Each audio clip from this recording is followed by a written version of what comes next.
talented young men from Indianapolis, Indiana, were brought to Virgin Records by the hit-making duo L.A. Reid and Babyface Edmonds, who is Kevon and Melvin Edmonds' younger brother.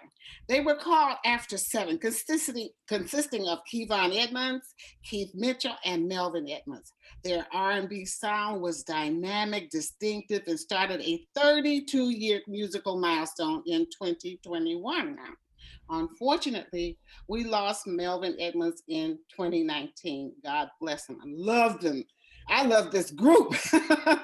Much work has transpired since their first self-titled debut album went platinum, producing 2 #1 singles and certified gold. Can't Stop and Ready or Not. Oh my God, there was so much sex going on behind these records at that time. Not me, of course, I'm just a good old Christian. No, but anyway, they are NAACP Image Award recipients and have countless other awards and accolades.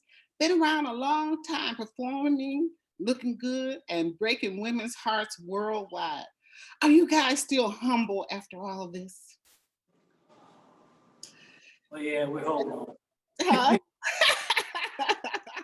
You still look good? Oh my gosh, you're looking fabulous. Thank you. Thank you for joining us today. I want to talk a little bit more of that. In May 2019, we mourned the loss of your brother, Melvin Edmonds, the father of the gifted and talented Jason Edmonds, who stepped in to continue his dad's legacy until July 2019. Then Danny Sky High McLean joined you. Welcome, Danny. I'm just meeting you today. Okay, we got a lot to unpack. Okay, guys, let's talk about Bittersweet, your new release, and then we're going to talk about, back in the day and that sort of thing. So introduce yourselves. I'm Kevon Edmonds. I'm Keith Mitchell. I'm Danny McLean. All right, welcome. Talk about it, baby. Tell me what's going on. New music. New music. What about it? Who wrote it?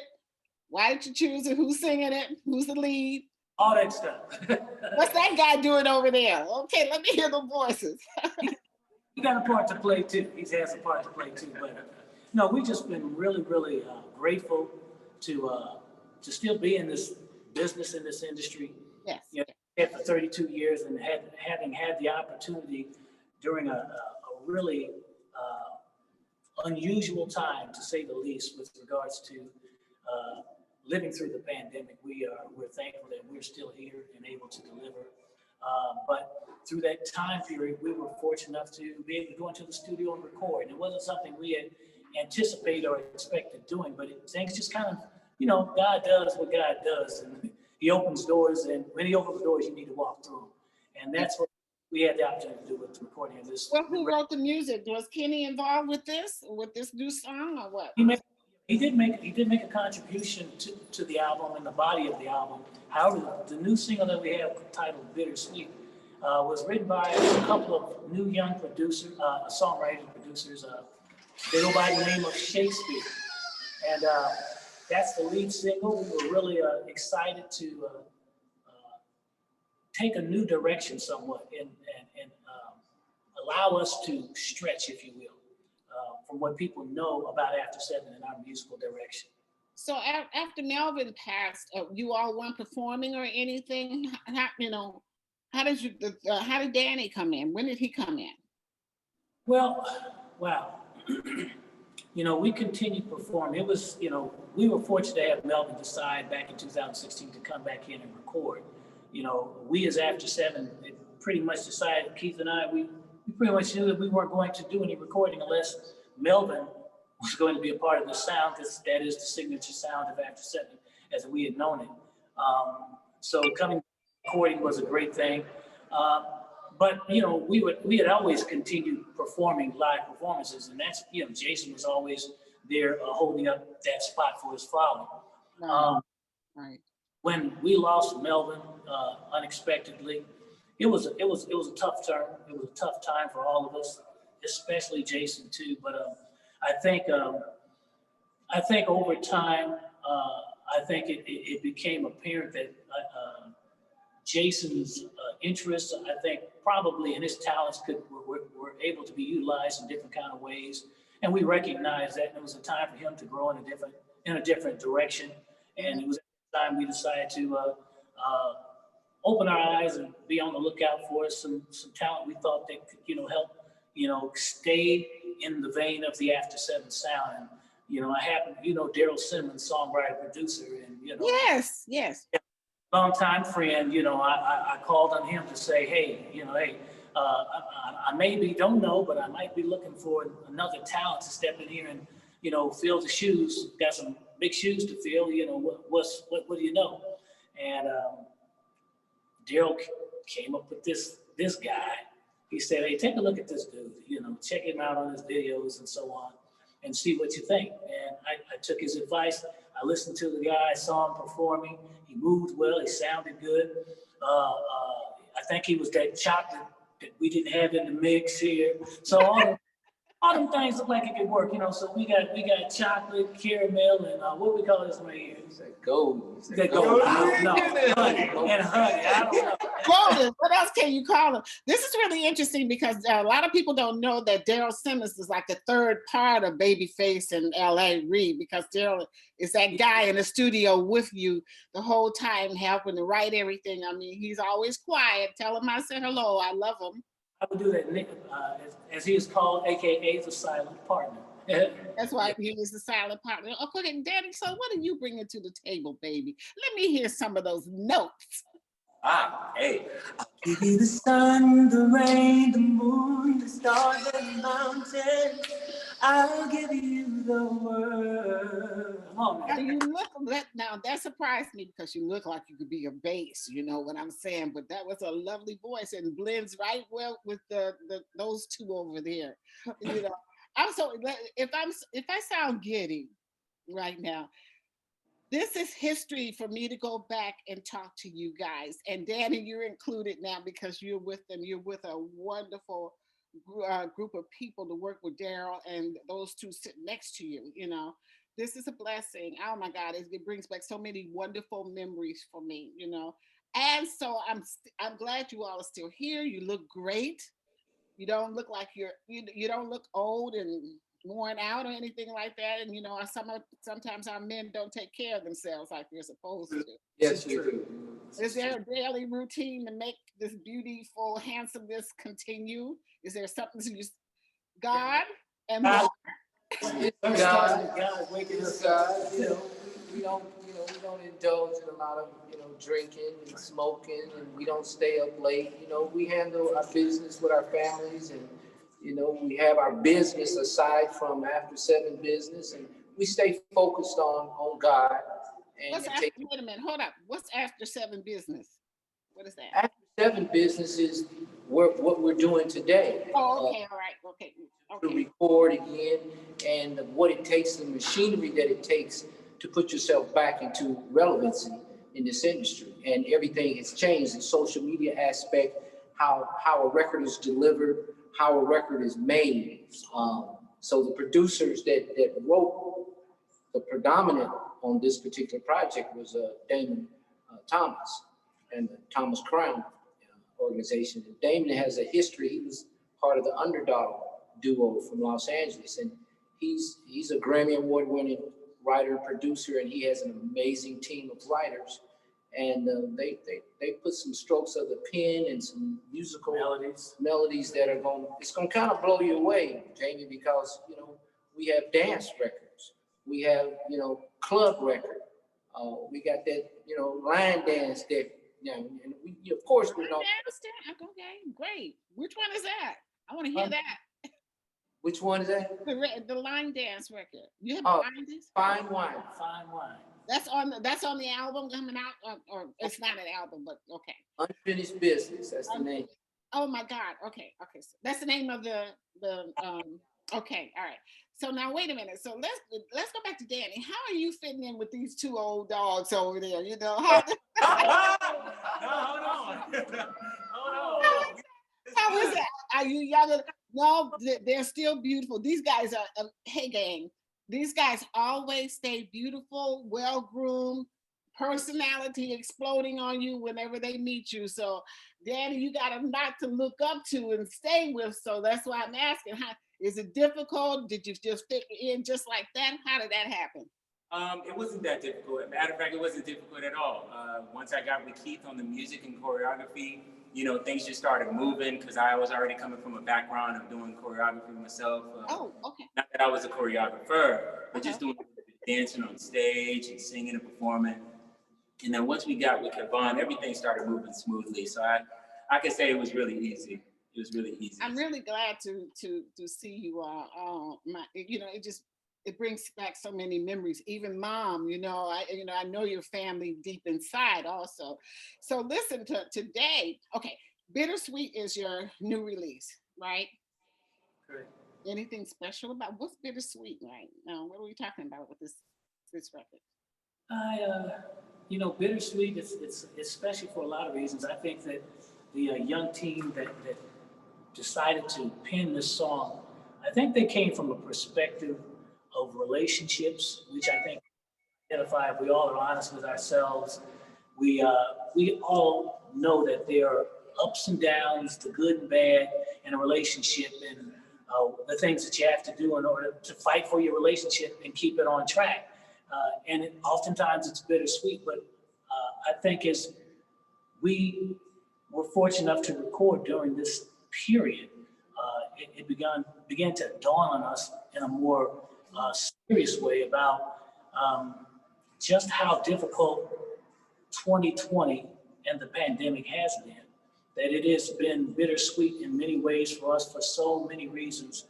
We've been able to have some victories, but we've suffered a lot of great losses. People know the loss of what has happened over this last year. So I think, in many ways, I think people can relate to this song because it's not just talking about relationships. It kind of speaks to where we all are as humans, not only here in this country, but it's a global matter. Things have been bittersweet. There's no other way around it. It says it. You guys have been around a long time. What stands out in your of all the things that have happened to you, Danny? I don't mean to leave you out of this, but they've been out here a long time. You've seen the music industry change. You've seen many deaths. We've lost a lot of talented people. What has affected you the most? Tell me what has made an impact on you, whatever it was during this time, because so much has happened. Have you seen untold strength? Have you seen untold courage here?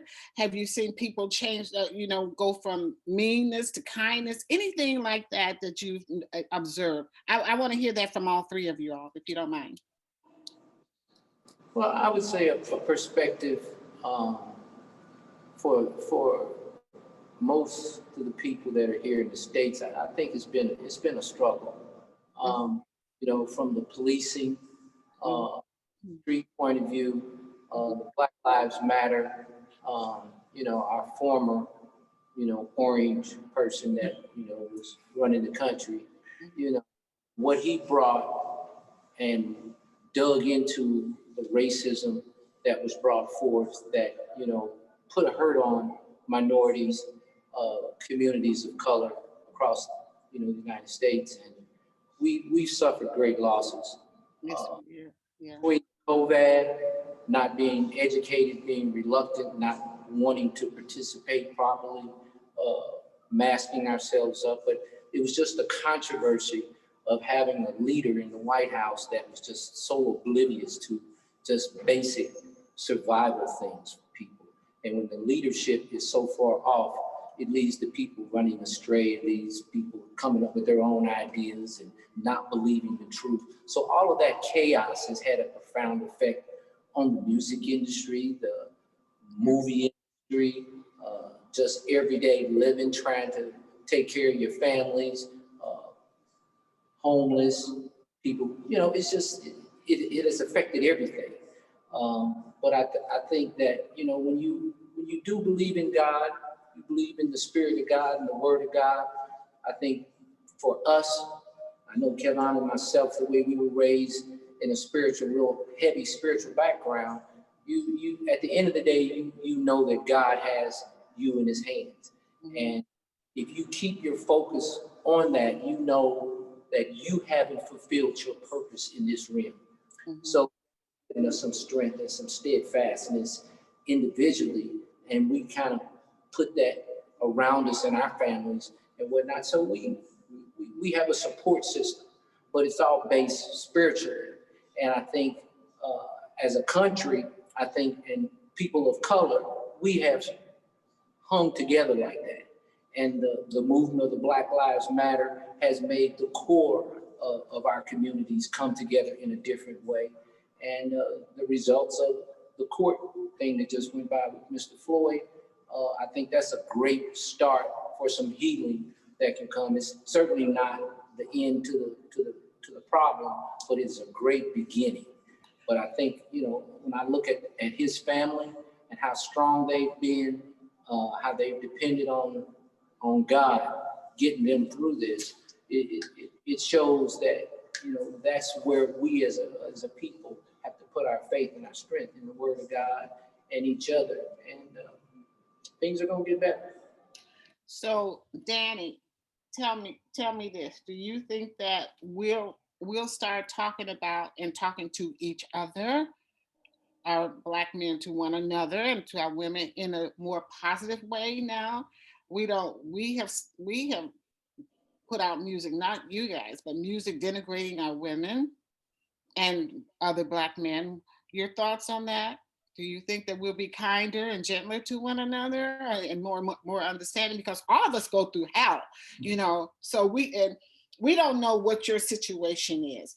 And a lot of us don't have patience or understanding or try to understand, well, I wonder why he said that to me. I mean, where could he have been coming from? Let me try and understand. Mm-hmm. Well, mm-hmm. To answer your question, I'd like to add on to what Keith was saying. Considering what the pandemic brought to everybody was a time of self-healing. And within that self-healing, I think that people were able to come to a point where they were able to see that they were the problem in a sense of fixing the world, because you can't do anything about the world until you heal yourself. Mm-hmm. So, now we have a lot of people that are being conscious and using that conscience to then be compassionate with each other. Mm-hmm. And I think that's where it really starts, and it's starting, it's happening. Everybody seems to be looking at each other with a sense of gratitude and compassion. I think we're moving along the right way. I hope so. And Kivon, tell me what your thoughts are, honey. First, before you ask what Danny thought, I was going to say what he said. But because I think Keith really, he kind of expressed, he covered a lot of ground. I think it's a real, overall accurate assessment of what's going on. I mean, this is a very scary time. We may have gotten some victories here recently, but we're still living in a very scary time for us as African Americans, and not just us, but we see this hate that's going on for Asian Americans as well. And it's like, why are we in this space? And to speak to him about Agent Orange and all the things that he spouted about, how we live and so on and so forth. He simply pulled the cover back. Mm-hmm. It's always been there. It's been here from the very beginning, and if you follow any of the politics and understand what's going on and how and why filibusters work and so on and so forth, so many times we've tried to, do away with lynching and having legislature that would address a matter as serious as that, but yet still here we are. Here we are in 2021, having to try to fathom all the heartbreak that happens day in, day out. It doesn't stop. It doesn't stop. And it doesn't matter what we do. And so it does, it's a scary place. It can oftentimes make us very, very angry. But more than that, I think a lot of us have gotten depressed by all that we've had to deal with. It's taken us down in a negative way. And I'm just hoping, sorry about the background noise, I'm just hoping that, we can just continue to try to put our best foot forward, and be hopeful that there's greater possibilities for us moving forward. We're in a dance studio. Can you hear this music happening? I can hear you. It's okay. It's okay. I hear you fine. Mm-hmm. Yeah. I'm just hopeful that we begin to find our way. And to your question with regards to Danny, it it's unfortunate, but yeah, this the music and the way we denigrate our women, that's been going on for about as long as we've been doing this. Since we came on the set, about 30 years, that's what we've done. We're the only, that I know of, we're the only race of people who denigrate our own ladies, our own. You just took that out of my mouth. The truth. We're the only one. I said Chinese don't denigrate themselves. They don't. The Spanish people don't do that. Why are we denigrating ourselves, our other men, and our women? What is going on here? But that was also promoted by the others. Meaning, I've seen video where the others, corporate men, were talking to Busy Bone from Both Thugs and Harmony, saying that we want you all to create more of this kind of music because we're in the business of building jails. I think they had 500 jails at that time, and now they got like 1,700, something like that. I'm not sure about the numbers, but they wanted to make sure they can get, with this music being poured and the hate that we are showing to one another, how we're denigrating our women, they knew that would lead to more incarceration, and that was their business. And we have to be smart enough to say, no, I'm going to show you love before I show you anything else. I'm going to help you before I do anything else. But that music became so strong worldwide. So what you have to look at the same time, the power of Black people, the power of Black men, that we can create music, bad or good, that is accepted worldwide. No other music is accepted worldwide. The Chinese music and the Pakistani music, I don't care what you say, not worldwide. So we have such power inside of us, so much creativity, but we don't have the right thoughts towards one another. You know what I mean? And it breaks my heart, But now, you got a comment on that? Say it's because God is not prevalent in our lives like it was when we were born, when we were kids. Right. We spent a lot of time in the church, and now the church has been, not a major focus in people's lives growing up. So we have 2 or 3 generations out here that didn't spend Sundays and Wednesdays and Tuesdays in Bible class. They weren't forced to go to church, so they don't. Even when your parents made you go to church, you're going to get some God. Right. I just lost you guys. Okay. You're going to get some God in you, even if... I don't see you. Okay, now. Okay, we're going to get some God in us. Okay. I said, you're going to get some God in you just because you're at church and you're hearing the preacher and you're hearing the teachings. Yeah. Now it's not hip to know God. It's not hip to know the Spirit of God. And the freedom that we have as Americans, we don't believe in that. Mm-hmm. We don't believe in that source. And that source is what makes you have a focus. Right. You have someplace someplace where you're going. And it's not prevalent. I'm glad you all shared that with me, because I'm brokenhearted over what has happened. I'm completely floored. This is a healing platform that I've started. That we got to learn how to talk to one another and be careful with one another, to be kind to one another, be kind to our children and other people's children. These are not hard things to do, but that's not being poured into us. But mentioning that, the mission, the reason why you are where you are right now is the Joshua Stoops Foundation, which serves as a platform for adults and youth in the community to get involved, open communications, resources required to think more broadly about the future, and careers in fire science. This is fire safety, criminal justice, public health education, and health maintenance. How did you all get involved with that? This is a 501c3 nonprofit, right, Joshua Stoops? Yes, it is. Well, Kevin and myself, Danny wasn't a part of the organization years ago. We met Miss Alfreda Stoops, and actually she had an event out in Alpharetta, and she contracted us to come out and perform. And that's where we met Alfreda, and we kind of forged a friendship with her. You know how outgoing she is. She makes herself your friend. and your She makes mother. herself what? Tell me. She's like, what? Tell me. She makes you her mother. I mean, you become part of You her. become her. She makes herself your mother. Yes, that's it. Okay. You know, So you guys have been part of that for a while, but Danny, this is new to you, right? Yeah. Okay, so what are you learning? This is your first time participating? Yes, it is. Okay, so what are you looking forward to? What have they told you about this lady, about this incredible woman? Well, what they've told me is that she's done a lot of contribution to Atlanta. Just the stories that I've heard of how she used to take her children to homeless shelters and just doing everything that she can for people that were in need of help, of love, of just a helping hand. And that spoke to my heart. This is something that I've always wanted to be a part of in that sense. And it's so great that After 7 is a part of that. And I'm looking forward to it. And you guys don't charge her for that either, do you? This is something that you all do out of love. You've done this over the years, right?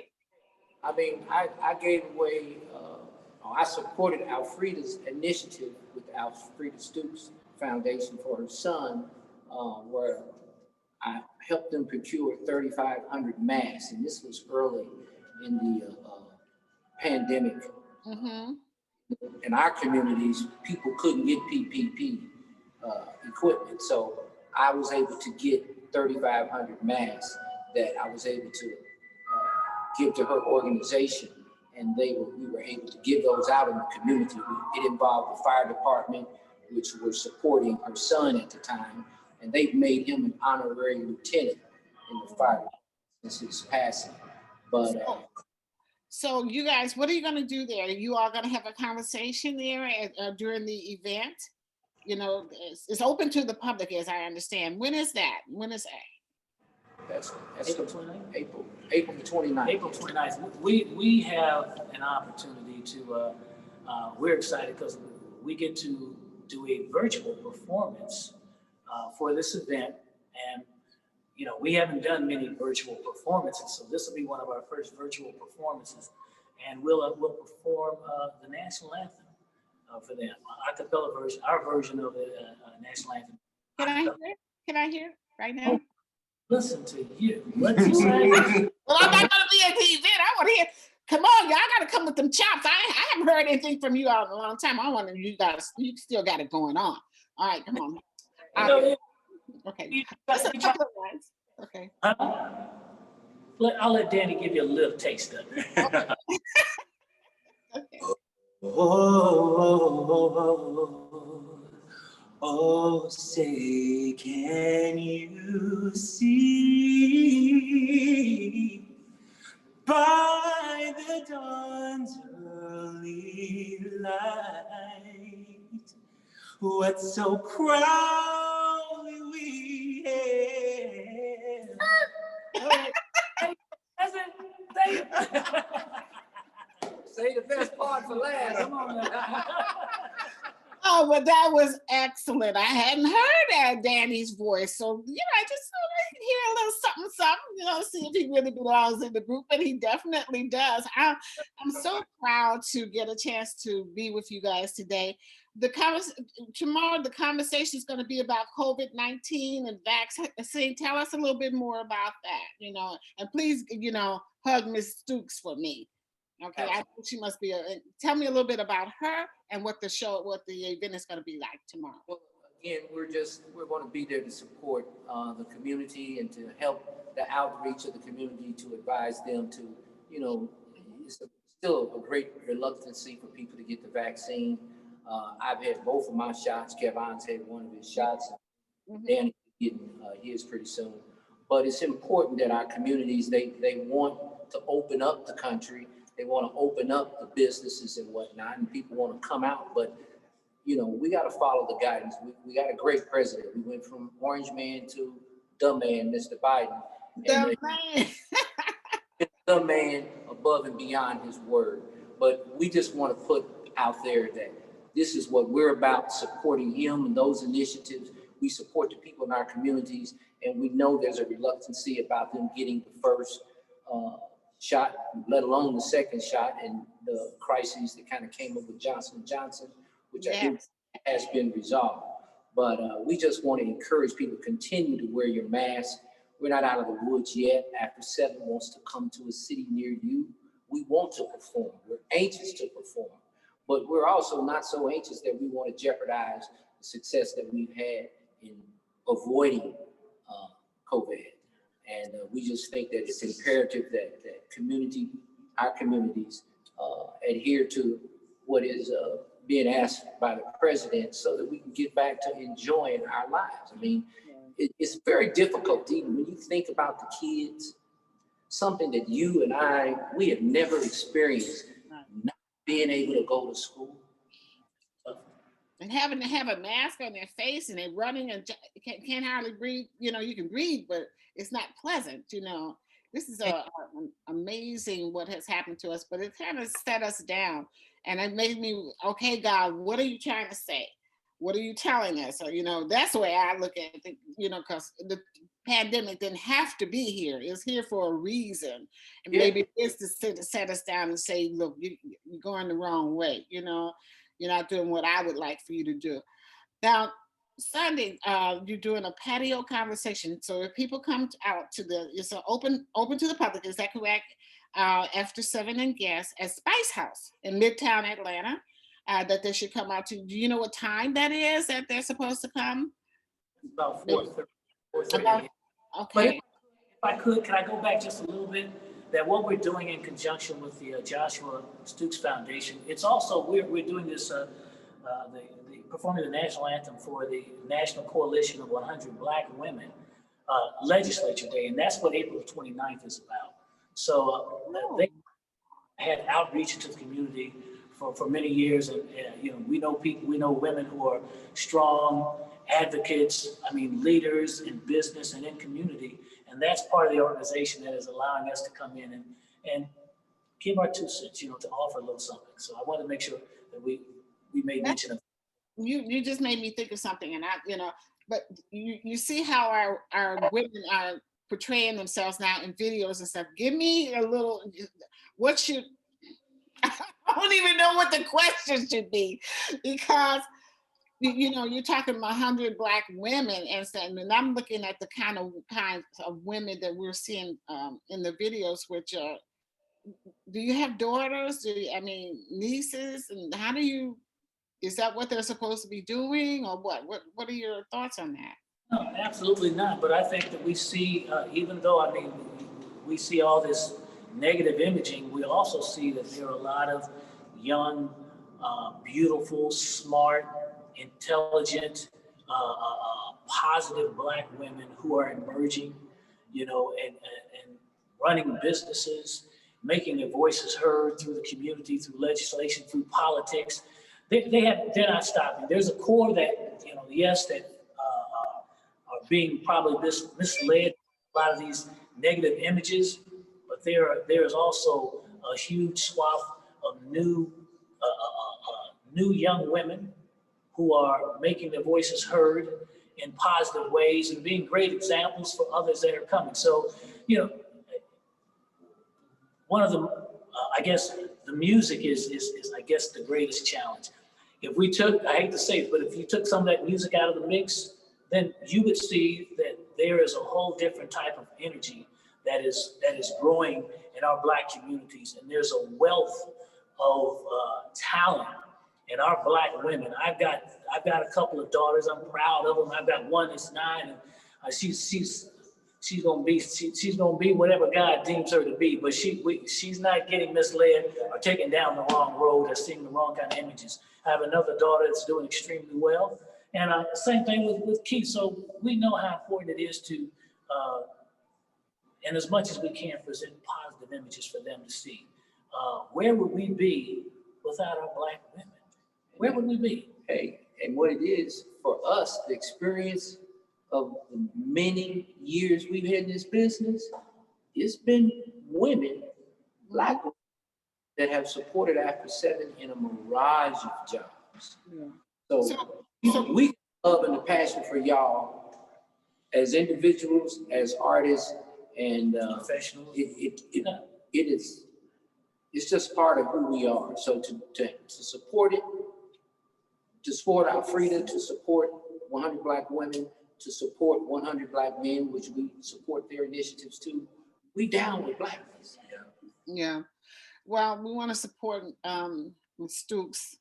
Okay, I'm so glad that you all, and I have had this opportunity to connect with you all again. Stay, you know, on the platform with Sister to Sister. And so, if you have anything else that you want to add to what I'm trying to do, and I'm trying to save our people. I'm in love with our people. So, you know, you can't tell me bad things about us. I know we do bad things, but sometimes we just don't know no better. You know, we have, you know what I mean? But we don't come here to slapping our mamas. You know, this is a conditioning and things that we've seen. And a lot of it's has been done to us by others sitting on top. Okay, so we have to understand that, but we can break out of that. We can get away from that. And I just, I'm proud of you guys. Hug Miss Stooks for me. I've never met her. I hope to hear, you know, some more music. You know, some of that sexy moves on stage and stuff like that make the women happy. We got you. We got you. Tell everybody I said hello, facing them, huh? What? Jamie, you in DC, New York? I'm in Harlem. In Harlem? Look at you. Okay. Come on now. Okay. We gotta come. Okay. Don't be no strangers, okay? I'm serious about that because I will come with that booty. I'm still older than I'm still the mama, okay? Ma'am. Yes, ma'am. Yes, ma'am. Love Mr. Stooks, and I appreciate you spending some time with me. This has been delightful. Thank you so much. Thank you. Don't be strangers, okay? It's good to see you again, too. We're gonna reach out for you when we come to New York. Welcome, Danny. As a family, we were all in love with music. And singing is just what we did for as long as I can remember.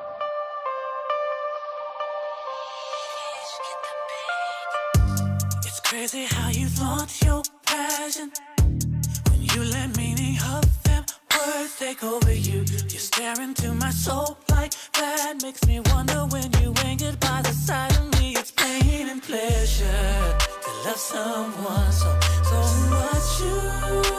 You hate them, push me over the edge, then rush to go catch you. You love this bittersweet. What you want, what we want. I build you up, then knock you down. It's bittersweet. What you want, what we want. You stay quiet and I get loud. It's bittersweet. So easy to listen when your tongue's an innocent prisoner. Oh yeah. And it might be wrong, but we never end that damages. Done always pain and pleasure to love someone so much. You hate them, push me over the edge.